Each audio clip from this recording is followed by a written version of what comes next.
You're listening to the Archaeology Podcast Network. You're listening to The Archaeology Show. TAS goes behind the headlines to bring you the real stories about archaeology and the history around us. Welcome to the podcast.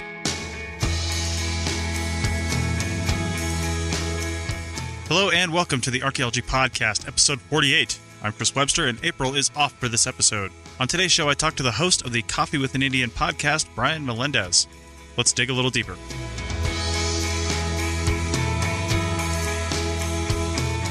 All right, welcome to the Archaeology Show, and we've got a little bit of a special show today because I don't think on this particular show we've talked to another podcaster before, aside from some other people maybe on the APN. But who I'm going to bring on now is somebody who's doing a podcast that I would say our archaeological audience, people interested in archaeology and history, would probably be interested in, just to get a real personal perspective for this sorts of thing. And who knows where his podcast is going to go in the future when he's done telling his story. But who I'm bringing on is Brian Melendez from the Coffee with an Indian podcast. Welcome to the show, Brian. Well, thank you so much, Chris, for having me. It's a pleasure. Outstanding. So I met Brian, I think it was January, February. Yes, it was around that time. Yeah, I had my very first workshop for teaching people how to podcast. Brian showed up, had a lot of amazing questions, and it was just, you could tell his enthusiasm for what he wanted to do. And I wanted to talk to him to begin with because, we're going to talk probably about your work and your personal life, but yes. You used to work with the BLM, and, I work closely with the BLM as an archaeologist here in Nevada, of course, so there's some cross issues there that we could talk about. So I wanted to bring you on another podcast, but once you started your show, I definitely wanted to get you on this one for our broader audience, so it's something they could go check out. So if you haven't done it yet, check the show notes. You'll see a link to Brian's page, and then that will take you to the podcast. And he's got a couple flavors of the podcast, which we'll talk about a little later. But let's do that right now, since this is about the podcast. What is your podcast about in brief? What's your elevator pitch for your podcast? So here's my like 5-second elevator pitch. So I'm a tribal person, obviously. Northern, Southern Paiute, Western Shoshone. I'm from Reno, Nevada. I created a podcast that I want people to be able to listen to understand what the modern cultural dynamics of tribal people are currently in this country. Okay. And maybe some of the endeavors that most people wouldn't think about is when they're imagining what an Indian life would look like.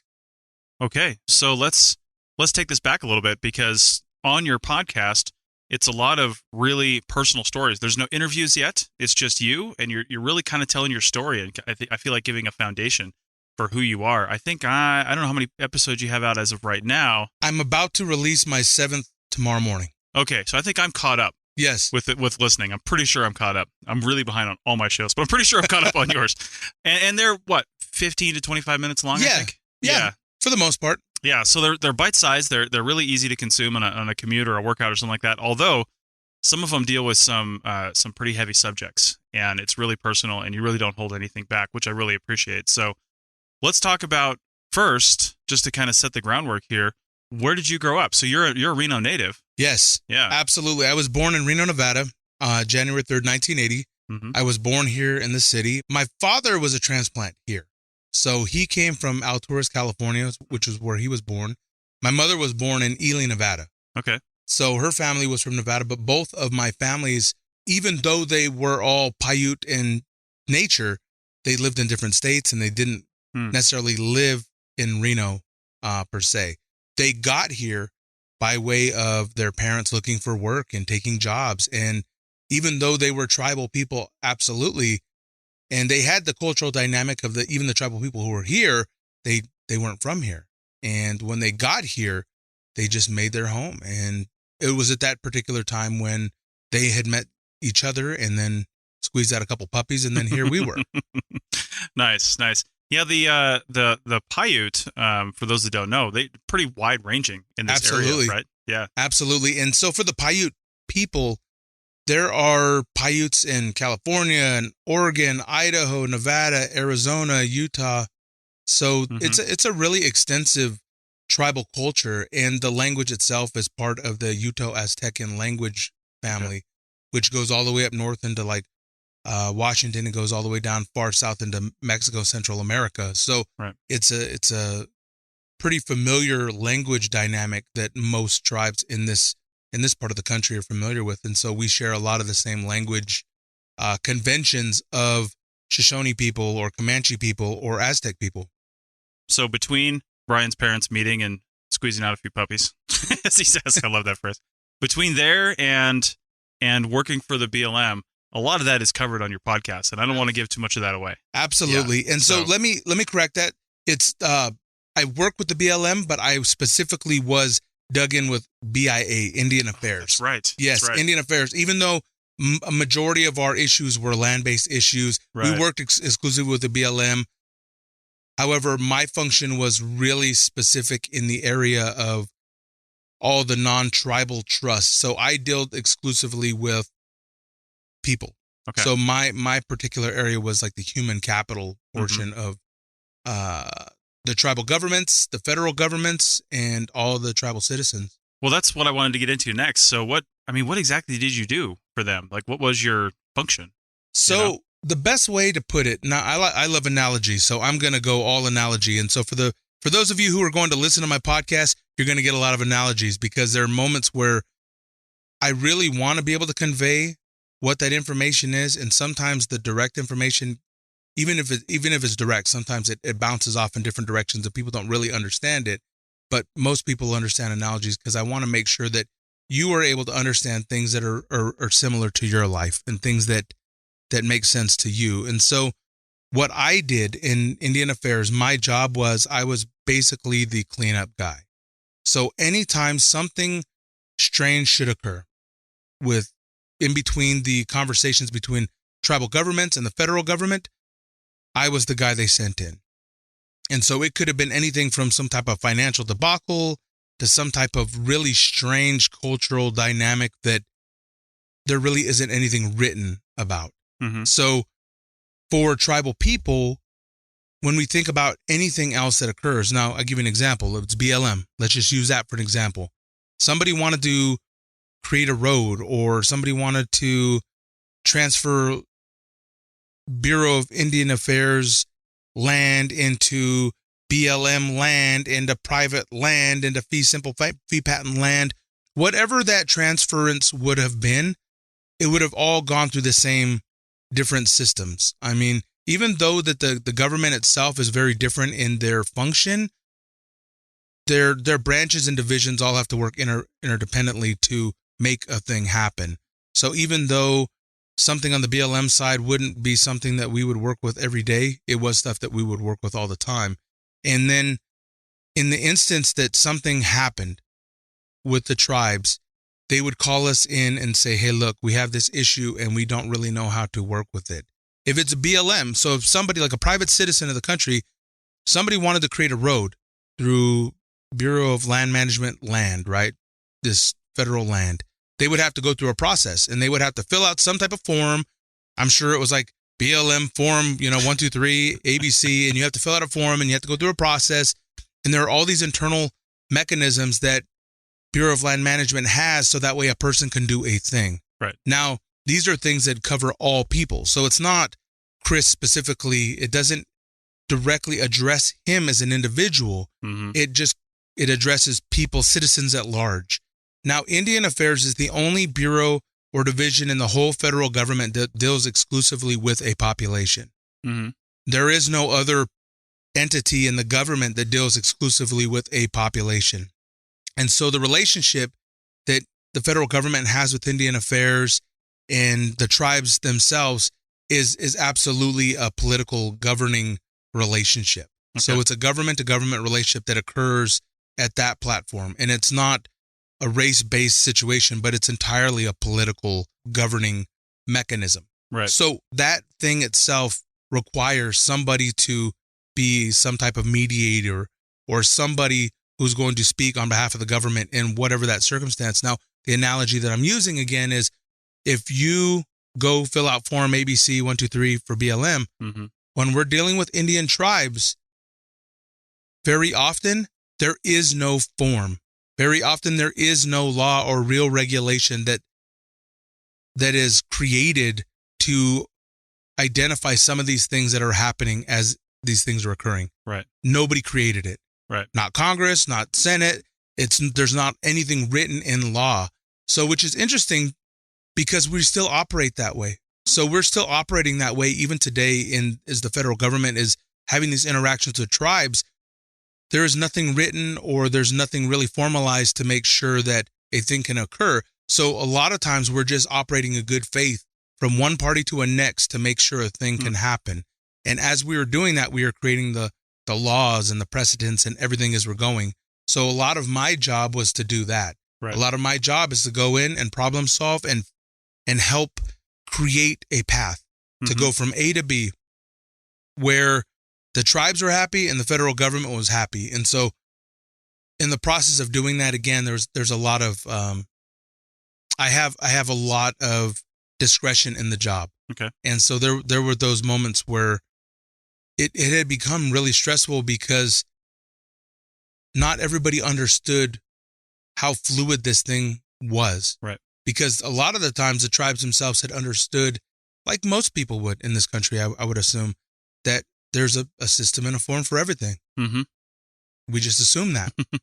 But for Indian affairs and the tribes, BLM even, there are things that nobody has created. So when a tribal person asks, well, why doesn't this thing happen? Or why can't that thing happen? It probably could. It's just nobody had created it yet. Right. So when it's dealing with Indian issues, nobody had created it yet. So I guess if I was to think about how that operates right now in a modern setting, in conjunction to the archaeology work that you do, I would try to relay it this way. Our tribal people have created petroglyphs to tell stories for us. Our dreams and visions and our purposes in all of our ceremonies, we believe, are inlaid in that. And at some particular point in our life, we will decipher those things for ourselves. So it's almost similar. We are trying to decipher and interpret legal jargon, right? Semantical information to make a thing. And it's kind of like that. If I'm trying to spiritualize like the work, that's what it seems like from time to time. So I did that work. I did it for a number of years and I got really, I don't want to say I got tired of the work because I really liked what I did. I loved what I did. Let's Sounds like say that. It was kind of different every time. It was different all the time. And it was one of these jobs that it wasn't boring. I never got bored. Yeah. I never, had a situation where I didn't have a lot of things to do. I was the only operations officer in my region, which was like a 3-state region. Okay. And I was the only operations officer on the ground. And so the government used me for every agency. And in my region, we had, I think, 14 agencies. So I could bounce around from agency to agency dealing with all different tribes within the West Coast. And again, lots of different tribal customs and rituals and beliefs. And so those things are absolutely pivotal in the job, is having an understanding of how the cultural mindset works and having an idea of how the tribal cultural people work and do things, because the language and culture and ceremony is still very much included in the governments. Yeah. So that's why they hire somebody like me to go in and do that work. So I know how to operate in both hemispheres, one that is a very rigid federal system and the other, which is a very loose and, let's just say different type of government. It is not the federal government. Well, and I think something that a lot of people probably assume incorrectly is that, we tend to lump tribal groups in this country, and that there's something like over 500 different. Yes. The numbers, depending on who you talk to, are so different, but culturally, there's a lot of independent Native American groups, and even here, and we lump them all into Native American or Indian or whatever you want to call it. And even here, you say you're Paiute in ancestry, but we know in Nevada, I don't care if you're white, if you're Indian, if you're whatever, you go from one valley to the next and you've got a completely different There's like different culture. Paiutes on the other side of the mountain. Yes. Right. And they think differently. They probably have slightly different customs and courtesies and rituals. Absolutely. Every single thing we do now is it's transparently put out that way. And there are these tangible elements of our culture that exist there. And most people don't understand that, because I think that we're taught, when we're children, we go to elementary school, or we're taught and saying, well, there's a chapter on the Indians, and it's like, well, there's all of them, but they don't understand that we're talking about hundreds and thousands of different languages. Yeah. Not even just like a language. I mean, thousands of different languages. Right. Even in those like 568 federally recognized tribes, there are hundreds of subgroups within those tribes. Yeah. So, I mean, there's the absolute governing body itself, like the official tribal governing body that makes the connections with other governments. But then there's the cultural body of the people and how they do things. And so in Nevada specifically, we have 27 federally recognized tribes in the state of Nevada. Mm-hmm. And even within 100-mile circumference around Reno, where we are right now, there's several really large tribes. And you're talking about thousands and thousands of tribal people everywhere. Yeah. And so it's a major hub. And those are the types of things that I truly want to relay and just imprint on people's minds when they listen to this podcast, when they're listening to Coffee with an Indian. I want them to understand that this type of experience that I want to share is something that, just like this, I have a cup of coffee. You got me a cup of coffee. Well, thank you. I'm going to drink this coffee. We're having coffee with an Indian right now. It's very symbolic because these are the types of things that we do with our relatives. Yeah. When we're told as tribal people about our cultures, when we're told about how we learn language or songs or customs or stories, when we're taught as tribal people in our families, how do you get that information? Mm-hmm. Somebody will always almost tell you, you need to go sit with some so-and-so and talk with them and do that. And how do you generally do that? You sit across from them and you share food or coffee or cigarettes or whatever it is that the people do. Yeah. And you have these experiences, and people are going to tell you these amazing things, and they're going to tell you things that you don't know.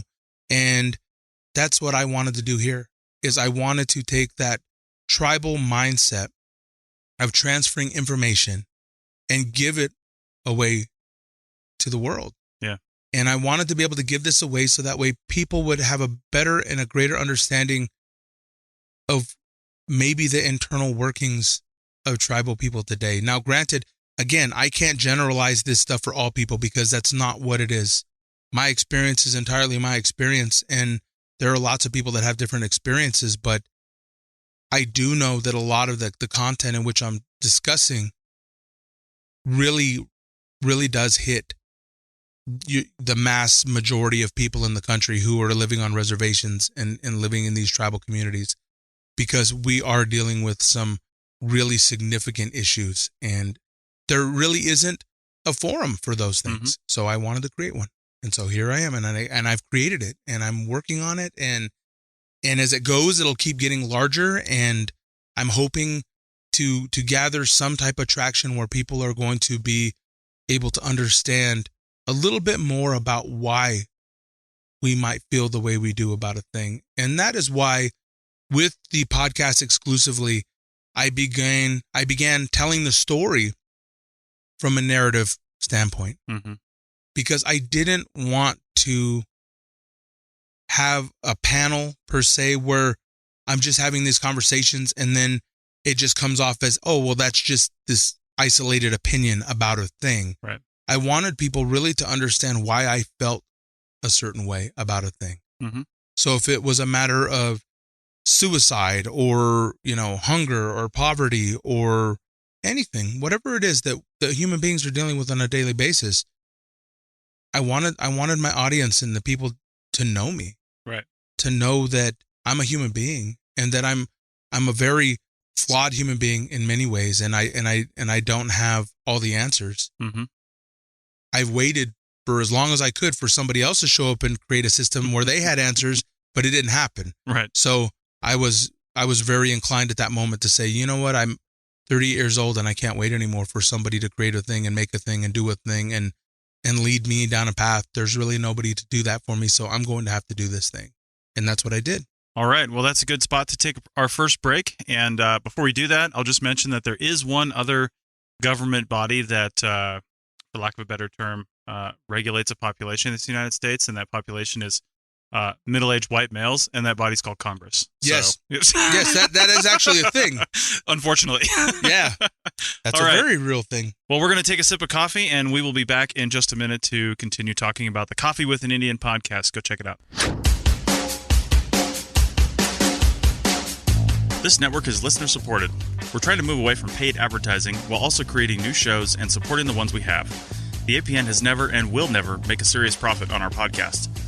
Every little dime we make goes back into the network and improving show quality. So, become a member today at www.archpodnet.com/members to show your support, get some extras, and be a benefactor for archaeological education. Members get stickers, a coffee mug, a t-shirt, bonus content, early access to episodes, a private Slack team to talk to other members and the hosts, and full access to training on Team Black over at arccert.black. So check out our memberships at www.archpodnet.com/members today and support archaeological education. That's www.archpodnet.com/members. Now back to the show.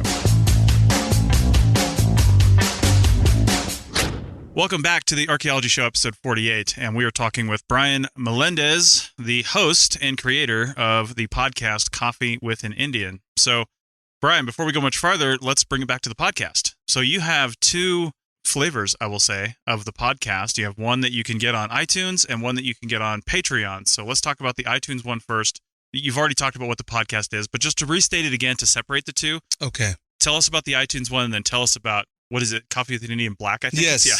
Yes. Okay. Well, let's first start off by, we know that I'm an Indian because I said we're going to have coffee with an Indian. And obviously, seeing as how coffee is like right in the title, it's like the first word. The designation of the name for the podcast, Coffee with an Indian, was something that I do regularly, right? So I'm drinking exorbitant amount of coffee all the time. And I can't stop drinking the stuff. I love it. So it's just part of my life. And when people visit with me and I'm hanging out, we're just drinking coffee anyway. So I figured it sounds nice. It's pretty strong. Let's run with it. I love it. And so Coffee with an Indian. Now, during the conceptual phase of trying to figure out how I was going to do this, and a lot of this came mainly from the idea that I didn't know how to technically have a podcast. Mm-hmm. I didn't know what to do. So when you had the course and I came and I was really excited, I learned a lot. So there was a lot of things inside of your course that, as far as like the real practical application of creating a thing, you did a really good job. And obviously you did a great, I was able to run with it, right? Yeah. I was able to take what you taught me, look at it, and then make sense of it. And one of the most pinnacle things that I thought came from that experience was, because I didn't know much about it, outside of listening to several podcasts and trying to understand it, mm-hmm. I didn't understand, I guess, maybe how relevant the thing that I was going to create would be in the podcast world. Mm-hmm. Because I wasn't sure if there was some type of conventions that had to be followed for podcasts. Right. And I think that one of the things that you said to me that day that really stayed with me was that there's not very many podcasts that will be created that are like the one that I'm describing. Because in the moment you asked me that question again earlier, it's like, well, how would you define this thing? Yeah. And there's so much cultural identity in this process, and there isn't anybody that I know of doing something like this within Indian country, where people are just kind of taking the liberties and making these statements or proclamations, or trying to like draw these like linear connections with whatever it is that we're doing and living with. Mm-hmm.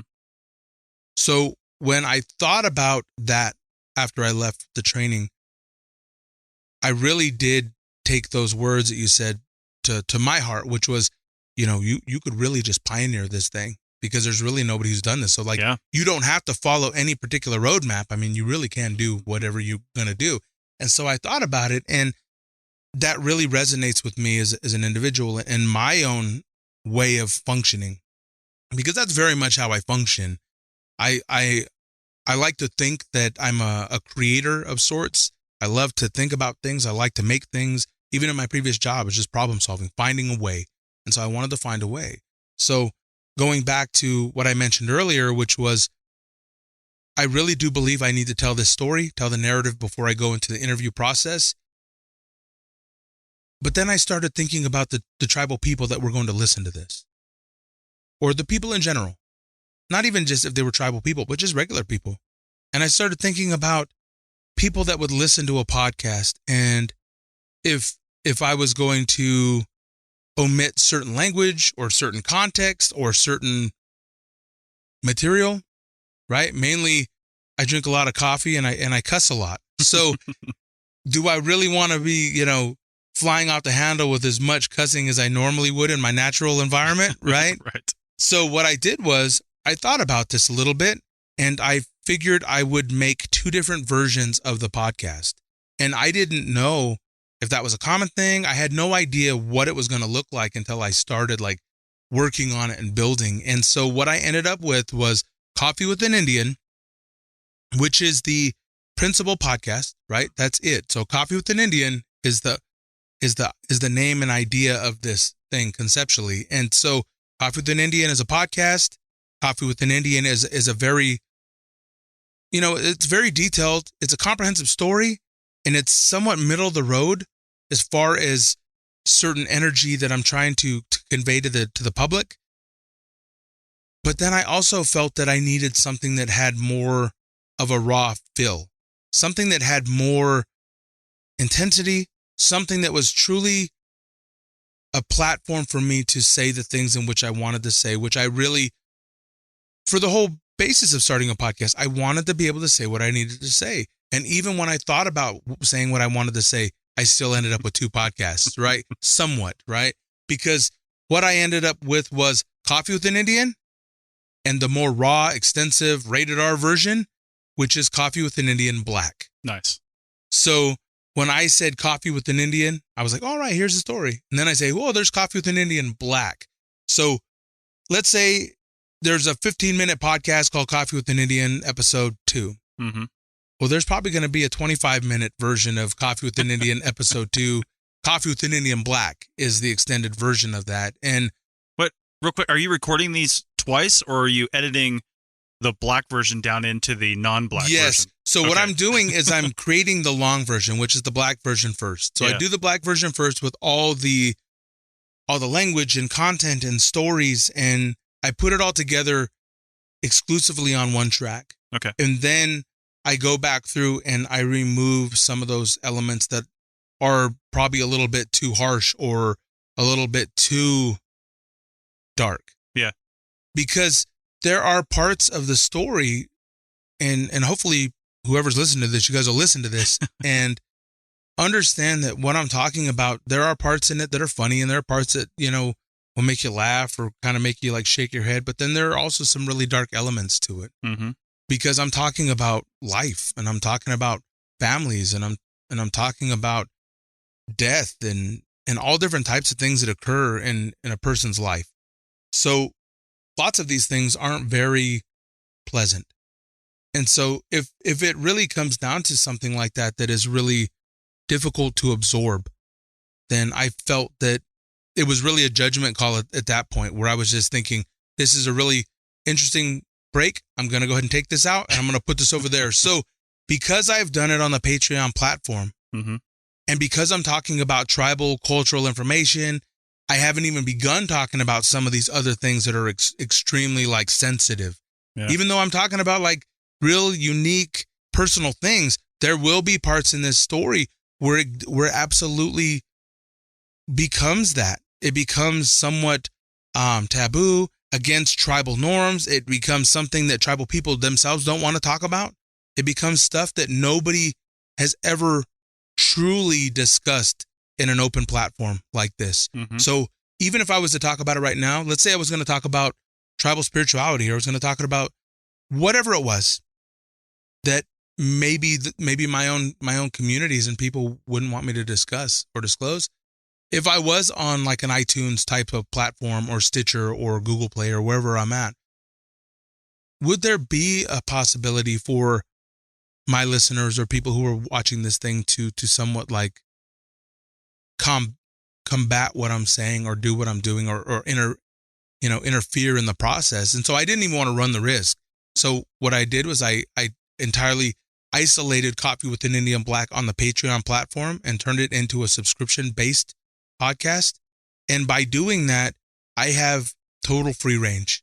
Nice. And there is nothing that anybody can do to stop the thing in which I'm saying. So not my tribes, not my people, not my community, like nobody. It's entirely a raw environment. and I can do what I need to do and say what I need to say. And so the hope is, and this is the vision. So the vision is, I'm going to tell the story from my perspective, the narrative that I'm telling. Mm-hmm. Eventually, I will be done with that exercise. And when I'm done with that, the next step, and I've thought about this, and this actually just came to me. I was sitting on a lake maybe like 2 weeks ago, and we were sitting on the beach, and I was thinking about this, and one of my relatives had mentioned how they had liked one of the episodes, and certain context they were getting from it, and they were also telling me their memory of that specific event. Nice. Yeah. And when I heard their story, there were similarities, but there were so many things that were different from how they saw it than how I saw it. And when they saw it and explained it to me, and they were able to articulate it and, reiterate those moments, I thought to myself, I have to do this again.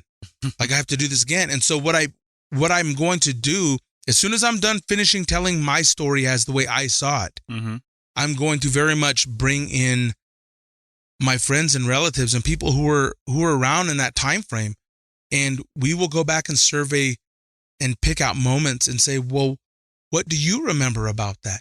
How did you feel about that? Where were you guys in this moment? And there will be people who will be able to affirm certain moments, have entirely different competing ideas, have entirely different individual memories of a thing. And I really do think that having more perspective on a thing is better than having an isolated idea, which is what I'm trying to give, is this experience. But I want people to understand that there are very, very much real people on the back end of these things. Yeah. That, when I tell the stories of my mother or my father or my brothers or whoever, that those are real people. And these are people that have experienced a real life, and they're still experiencing things every day today. So I felt that creating a system, creating like a Coffee with an Indian Black type of scenario, would allow me to have a deeper conversation for the people that want to have that. Now, Coffee with an Indian is amazing. Go listen to it, please. You'll like it. I hope you will. And as you're listening to it, know that if that's your personality, and if that's something that you like and it's palatable for you, awesome. I hope it is. And I hope you learn something about what we're talking about and what I'm discussing as far as tribal people and cultures and communities and families. But if you want to know more, if you want to know the longer version of that story, the more comprehensive version of that story, the one that is untethered, it's not easy to digest. Yeah. Then please listen to Coffee with an Indian Black. I guarantee you that I will always tell the truth and be forthright about that. And there's a lot of things that, just because I'm discussing it from a tribal cultural perspective, understand that my perspective is never to not tell the story, not at the expense of my family, not at the expense of anything like that. I'm going to tell the story, and I'm not going to hold back. So I go. And so there are people that, even my relatives, for example, that I'm discussing in the podcast, they'll make comments to me afterwards, and they'll say, wow, you really threw my business out in the street, and I tell them, that's the story. Yeah. This is the story. This is where we are. So I really do believe in that high degree of transparency.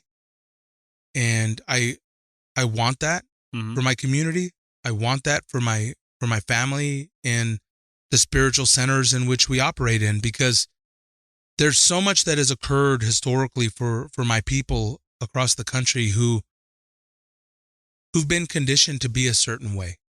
And maybe we don't realize that, or maybe it's because we just don't discuss things like that. And that type of conditioning has created the imbalances or the irregularities in our natures.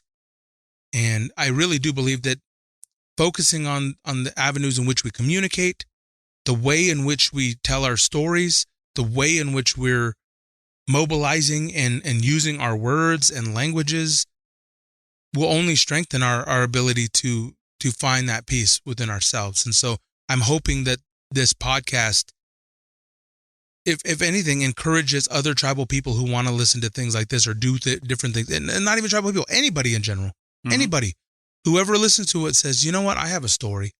I have a life. I have things in my life that are just like this. I didn't grow up on a reservation. I grew up in some other place around the world, and I feel that way with the things that I deal with every day. And those stories are just as critical or as important. And so the tribal part is just my identity, but that's where it is. So I have two versions: Coffee with an Indian, Coffee with an Indian Black.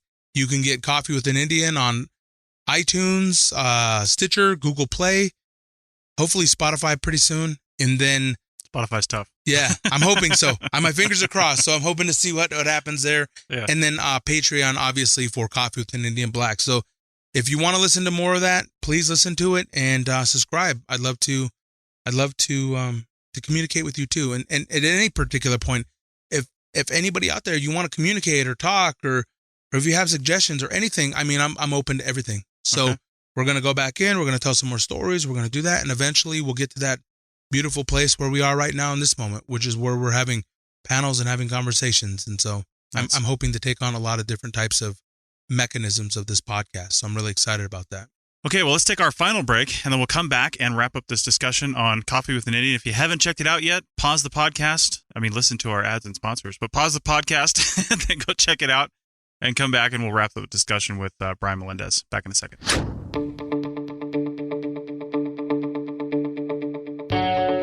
Hey, podcast fans and digital archaeologists. Have you heard about WildNote? It's a data collection app that works online or offline on your smartphone or tablet, iOS or Android. It allows you to collect field data easily, manage data efficiently, and generate data reports and site records effortlessly. We have a growing list of state site forms built in for your use, and some generic forms that will work anywhere. Check out the shovel testing and photograph forms. You can get a free all-access 30-day trial today by going to wildnoteapp.com. That's wildnoteapp.com for your free 30-day trial. Now back to the show.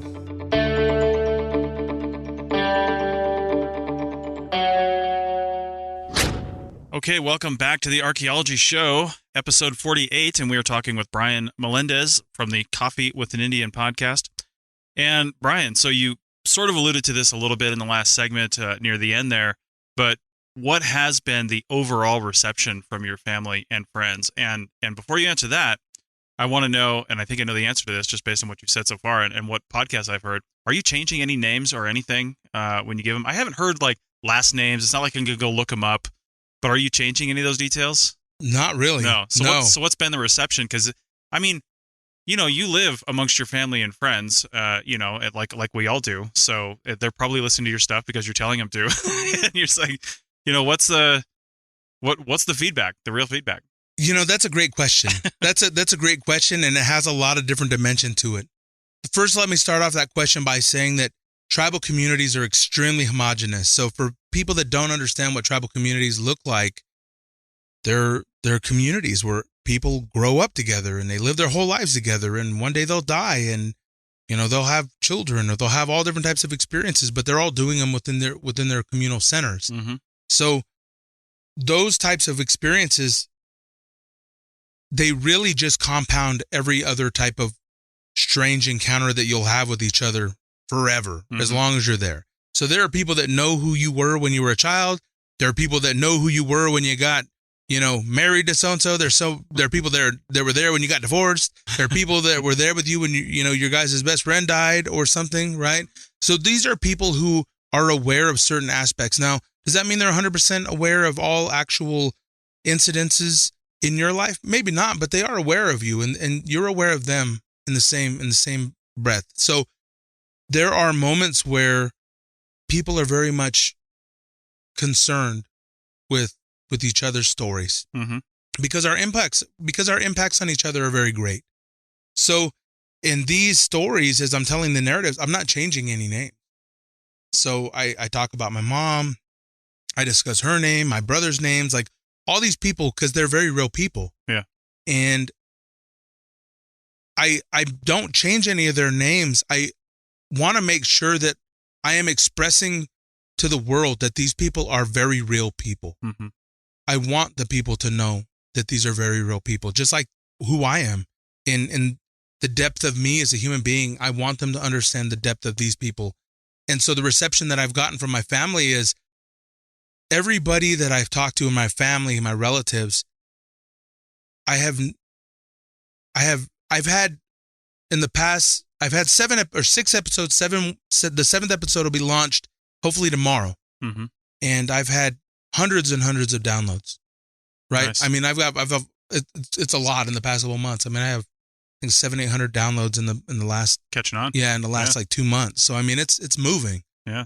So in those downloads and the people that are listening and being a part of that story, I haven't heard any negative critiques, not one, from the tribal people that have listened to the thing, people that are my family or not my family.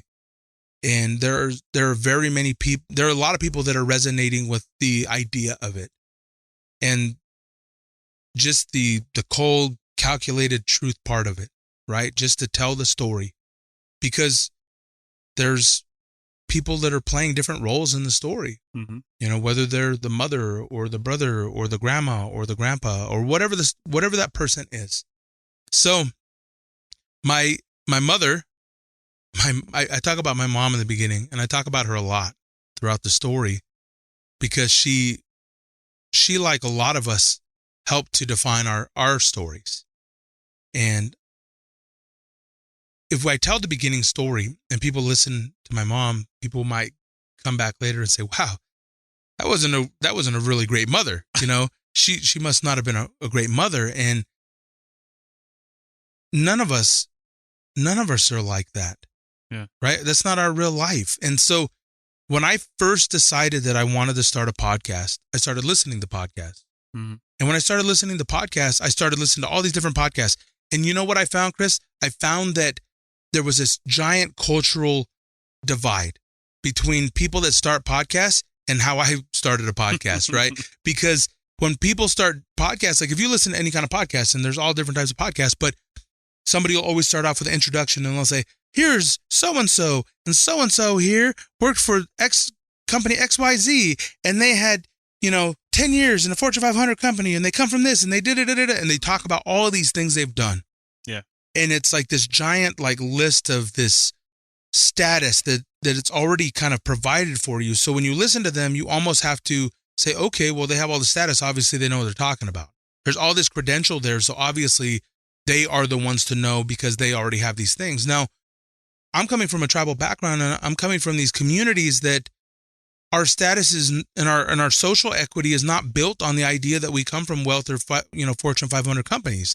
It's not built on the idea that somebody had given us these things, or said, here, my dad never showed up and said, "Hey, I'm going to loan you $500,000 and you're going to go make a thing." It didn't happen that way. Right. So I couldn't start the story that way, and because that is not a cultural practice of tribal people to ever lead a story that way, that's not why I did it. Because if I was to take a podcast and say, "Hi, I'm Brian Melendez, I'm a Northern Southern Paiute Western Shoshone, and I have 3 degrees, and I can do this, and I can do this, and I can do this," people would have hated it. Yeah. My people would have hated it. My tribal people would have looked at it and said, "Oh, we don't like him. We don't like how he talks. We don't like his ideas. We don't like the way he feels about a thing." And there would have been all different types of interpretations of me as a human being from my people. And that would have completely deregulated my ability to do what I'm doing today. So I had to take an entirely real approach, mm-hmm. as my cultural, understanding dictates, to not really, I guess, minimize myself, but to really come at it from a real human place and let my people know who I am. I have to show myself to my people to let them know that I'm just them. I'm with them. I am of them. And I don't believe that I'm better than anybody. And so I guess in those types of creations of a podcast is very much different than a lot of the other podcasts that I'd ever listened to, where people are like, "I do all these things and I'm awesome, and there's this awesome thing that I'm doing." We just don't do that. That's really not what we do. And culturally, that's just not what we do. So there are these cultural nuances that I discuss throughout the podcast where I'm talking about whether it's the historical value of the tribes themselves. I'm trying to give certain accounts whether it's a historical issue, whether it's some type of anecdote, or whether it's some type of lesson learned throughout the story. That's what I'm doing. And so because my family and the community that I work with understand that this is happening, probably the funniest thing that has occurred so far is people have been, I guess, inquiring, my family or relatives or people that listen to it. They're just inquiring as to when they're going to be mentioned, right? So when's my episode coming? Exactly. Like, when's my episode coming? And when are you going to throw my business out in the street, And so those things happen, right? Yeah. And so I make it a point because there's so many things we learn from people. Yeah. We learn so much from the people we're around, and they may not even understand how much they impact us in our lives. Some people in our lives may not understand how the thing they said or the thing they did really, really made some type of impact on our story in life. And so I want to make sure that when I go through these stories, I am mentioning these people and I'm talking about them as this thing progresses. And so throughout the whole duration of this, there will be people like that throughout the story, and they don't know who they are. And the other funny part about it too is I've had those same people that know they're going to be in the story because, as we all have like major life events, there are people who know that when I get to that point in the story and I haven't got there yet, they're more than likely going to be, implicated or discussed in the story. And so I've had people say, hey, look, before you do this thing, you got to, run it by me and tell me. And I just laugh. I'm like, I'm not telling you anything. I'm not telling you anything. Nobody's going to get that type of creative discretion. You're not going to be able to chip that away or make it polished or beautiful. Right. That's not what I want. I don't want a polished and beautiful story. I don't want it that way in the sense that it's this romantic idea. No, it's very raw and it's very uncomfortable, and coming from like a spiritual place, my philosophy is that almost all the learning that we'll ever do that really means anything comes from like this really uncomfortable space.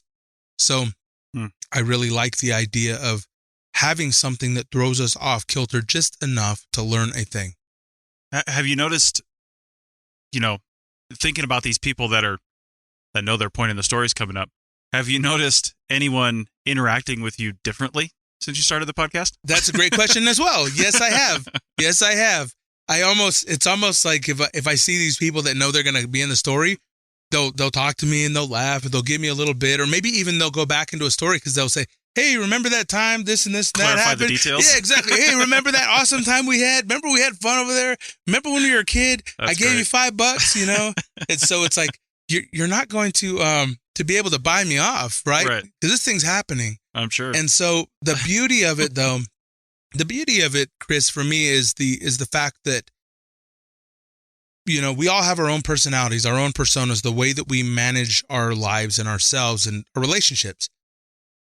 The way that I've been able to have those conversations or communication with the people in my life, I've always been a very forward person. Mm-hmm. So my ability to just say what I need to say it's not this like strange process that I'm only able to do on a podcast, but it's just what I do in life. So that I'm saying whatever it is that I'm saying and I'm recording it, it's just me recording it because usually it would just be me saying whatever I'm going to say to my relative anyway. So I'm just happening to record it and, put it together, make sure that it's cataloged for somebody in the future. And so those things do occur. People who want to be involved and want to continue down this path. I've had a lot of really good communication in the past couple months since I've got started, where I've had people that that I don't regularly see that say, hey, look, I would love to work with you on this thing. I love the idea of it. I love that. And I've had other people come to me and say, man, I want to do that too. Like, how do I do that too? How can I do these things? And I really enjoy that as well. And so, and I'm telling them the same thing. I'm like, I don't know. I barely know what I'm doing with this stuff. Like, I'm learning as I'm going and I'm trying to put it all together. But for anybody who's ever going to start something like that, we don't always know what it's going to look like. And I can listen to my first podcast that I created and the last one that I did, and I can tell you like where how much more experience I had in that process than when I created the first one. And I look at the first one, I cringe. I'm like, oh my God, I did that. I really wish I wouldn't have done that. And then I move forward and it works out in a better way. So those things occur, and the family and the people, even if the story is told where sometimes people are a little scathed and they're not getting out of this thing unbeaten. There are parts in the story where those people are very much heroes in their own way. There is no people in my story that are ever painted to be, these really despicable, evil characters, because that's not the way of it.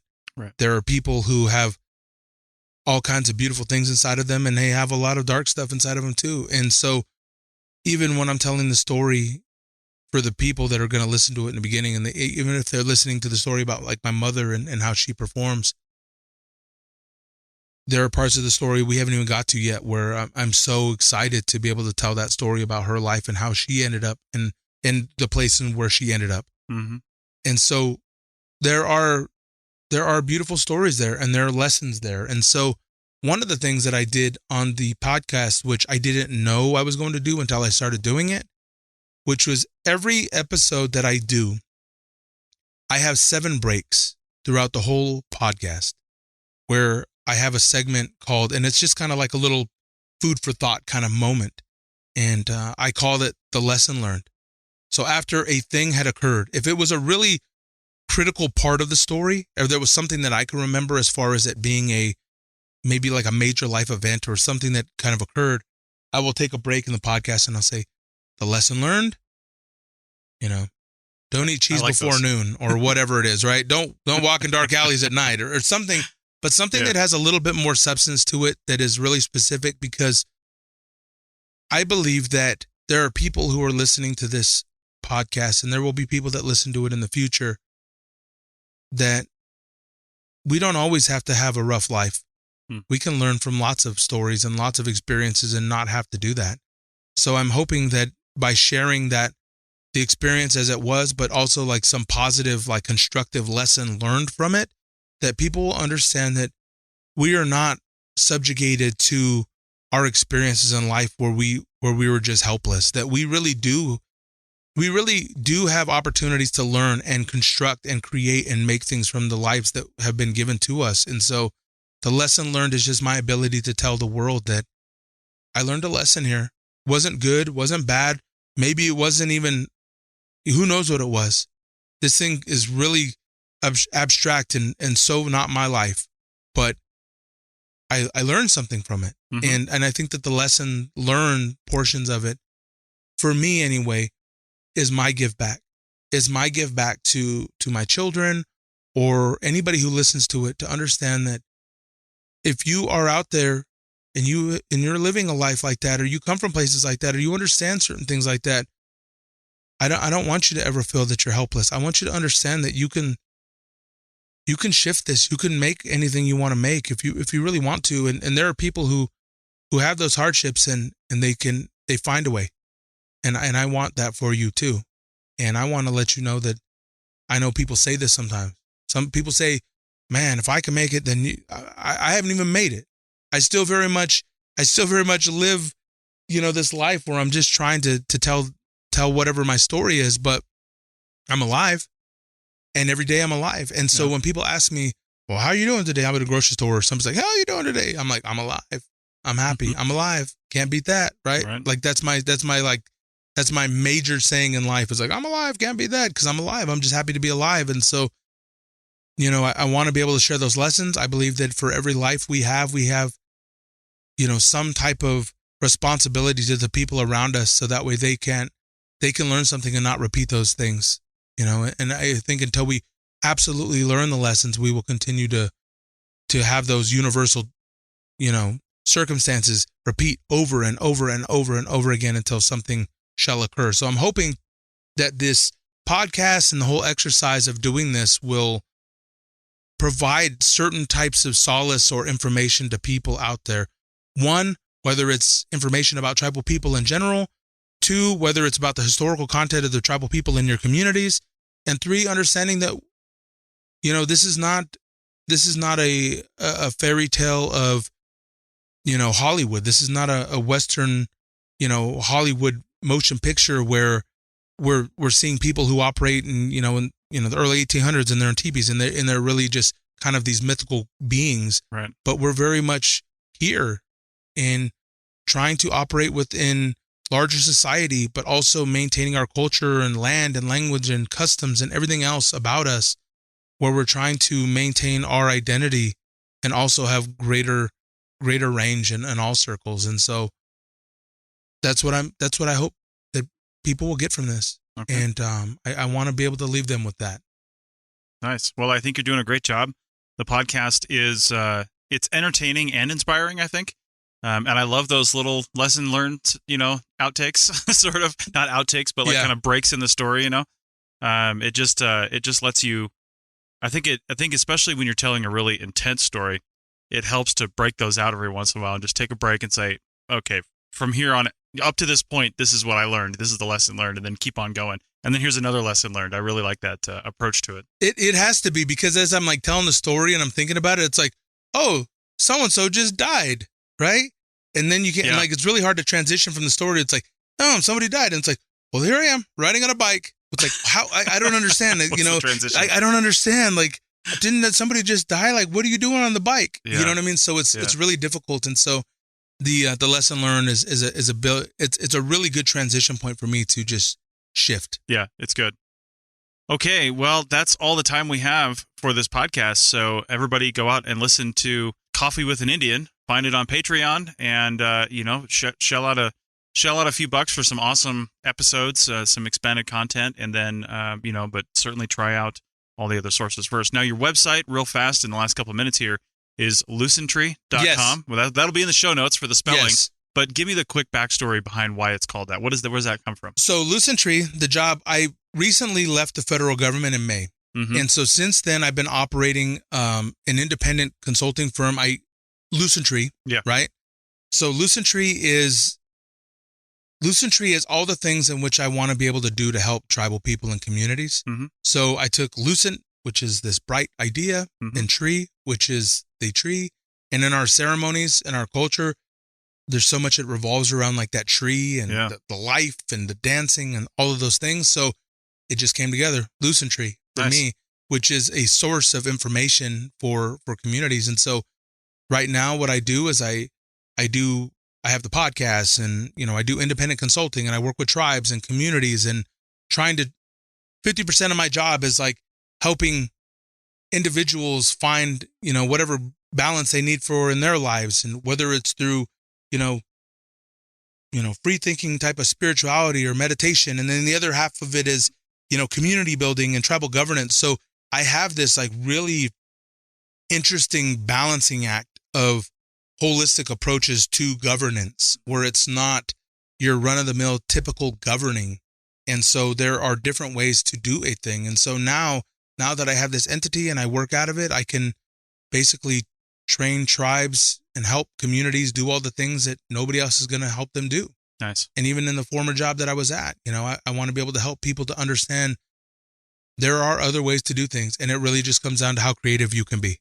Okay. Right. So that's what I do now. And so my hope is to stay busy and work with lots of people. And I love working with people, all people. And I'm really looking forward to this. Thank you, Chris, for bringing me on here. And I loved having coffee with you and doing this. So awesome. Thank you.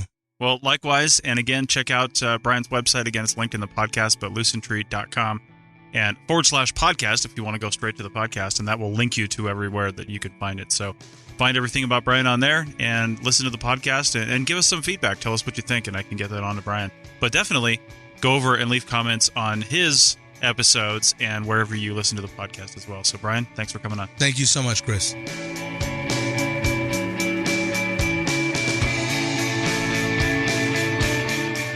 Thanks for listening to the Archaeology Podcast. We hope you enjoyed it. You can provide feedback using the contact button on the right side of the website at www.archaeologypodcastnetwork.com /archaeology. Or you can email Chris at archaeologypodcastnetwork.com. Please like and share the show wherever you saw it so more people can have a chance to listen and learn. Send us show suggestions and follow ArcPodNet on Twitter and Instagram. This show is produced by the Archaeology Podcast Network.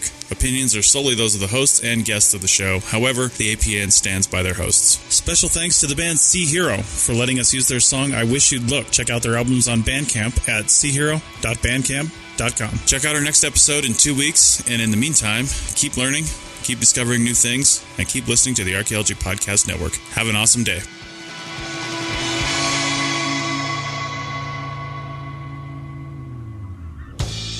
This show is produced and recorded by the Archaeology Podcast Network, Chris Webster and Tristan Boyle, in Reno, Nevada, at the Reno Collective. This has been a presentation of the Archaeology Podcast Network. Visit us on the web for show notes and other podcasts at www.archpodnet.com. Contact us at chris@archaeologypodcastnetwork.com. Thanks again for listening to this episode and for supporting the Archaeology Podcast Network. If you want these shows to keep going, consider becoming a member for just $7.99 US a month.